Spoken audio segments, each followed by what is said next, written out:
stage, finishing as a second runner-up. He is our Mr. Pilipinas Supranational 2024, Brandon Espiritu.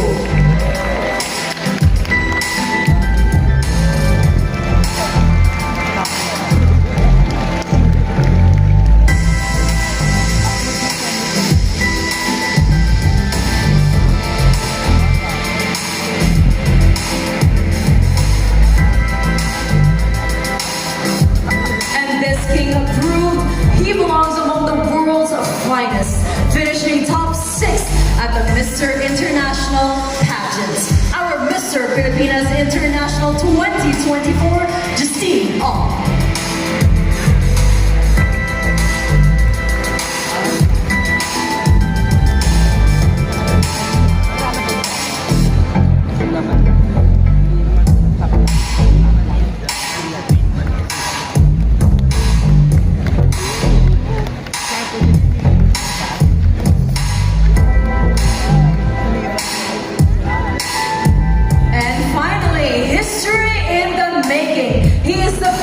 Filipino to ever win Mr. Global, your Mr. Filipinas Global 2024.